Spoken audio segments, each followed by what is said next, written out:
Foi em 1977, ano em que essa universidade organizava aqui, na porta do Tuca, o teatro, está aqui assim. Ou era organizado na porta dessa universidade uma manifestação estudantil para a recuperação e a reinstalação e a volta da Uni. Os estudantes estavam concentrados, 3.000 estudantes, numa manifestação. E eu tinha um problema. Por quê? Porque eu tinha prova de direito penal no dia seguinte. E eu tinha um professor rigoroso na época. E eu tinha que estudar. Mas, por outro lado, eu dizia, mas eu tenho que estar neste ato. Eu preciso estar neste ato. E o que decidiu? Meu medo. Eu não vou gostar de direito penal. Pois naquele dia, as tropas policiais cercaram essa universidade. Pois naquele dia, o então secretário de Segurança Pública, recém-falecido agora nesses dias, Coronel Erasmo Dias, determinou que aquela manifestação não deveria se realizar. Os estudantes disseram, não, nós vamos realizar.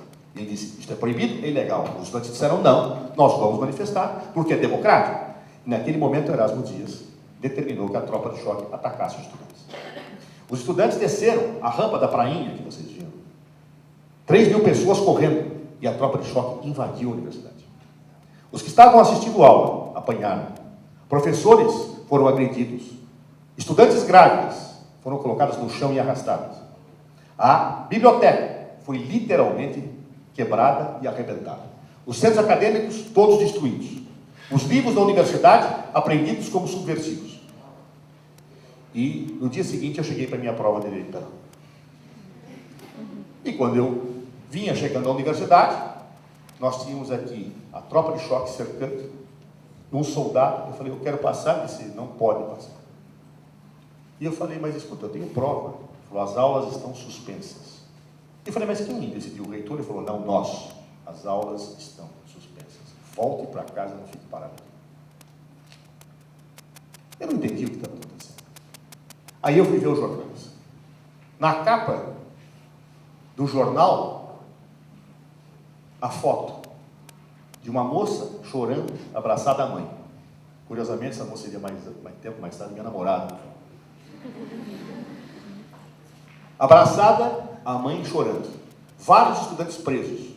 O presidente do centro acadêmico, aquele que me convidava para ir nas reuniões e eu fugia de medo, preso e enquadrado na lei de segurança nacional. Podendo ser condenado a 30 anos de prisão. Vários professores agredidos, pessoas queimadas com as bombas e gás lacrimogêneo. E o que mais me espantou, quero te confessar nesse momento, é que quando as aulas voltaram e eu vi a universidade destruída, um colega nosso me disse, eu estava na manifestação. Você sabe o que eu vi? Eu falei, não. Sabe fulano? Sim, eu sou muito falante na sala de aula, inclusive tinha posições bastante radicais. Eu falei, pois é, ele é policial. Ele estava agredindo os estudantes com uma máscara. E aí se tirou a máscara. Era um policial que estava conosco. Naquela noite, eu vi o governador do estado e o secretário de Segurança Pública exibindo os livros subversivos apreendidos na Universidade Católica. E me chamou a atenção um livro que estava lá no monte apreendido, livros subversivos. A Suma Teológica de São Tomás de Aquino, da Idade Média. Algum policial viu o verbete Direito e Revolução e falou, é subversivo. E, naquele momento, eu fiquei com medo e deixei de ser covarde. Não é possível você ver sua universidade quebrada, seus amigos apanhando. Isso me colocou, me projetou para uma ação política que me fez feliz em muitos momentos, triste em outros, mas com a consciência tranquila. Eu sempre fiz aquilo que eu achava que eu devia ter feito, mesmo quando depois avalia que estava errado.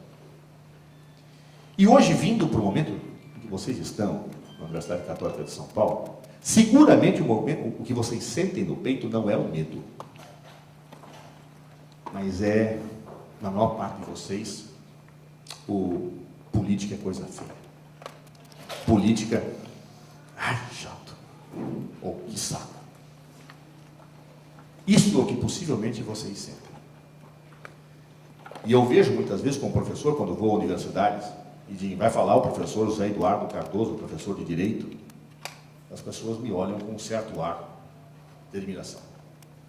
Mas quando em seguida no meu currículo se apresenta deputado federal, as pessoas me olham como se eu fosse um bandido. Há razões para isso. No Brasil, e em vários lugares do mundo, a história do político associado com atos de apropriação da coisa pública é uma realidade.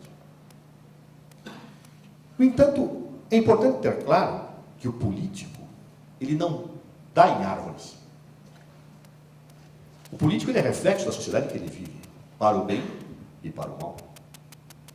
A cultura da política, na perspectiva da apropriação daquilo que é de todos, é uma cultura disseminada dentre nós, nas relações privadas. Da mesma forma que nós temos parlamentares corruptos, e temos muitos, lamentavelmente, nós temos síndicos de prédio corruptos, temos diretores de empresa corruptos. Por quê? Porque, infelizmente, a cultura e aspectos, talvez, da característica humana levam a isso. Mas no Brasil, o habitat para o florescimento de situações como estas, onde a distinção entre o público e o privado fica absolutamente obscurecida, é uma realidade que vem do nosso descobrimento. Talvez o vírus da negação republicana da política, e a palavra república ela é muito interessante. República vem de res pública, coisa pública. É a distinção entre o público e o privado.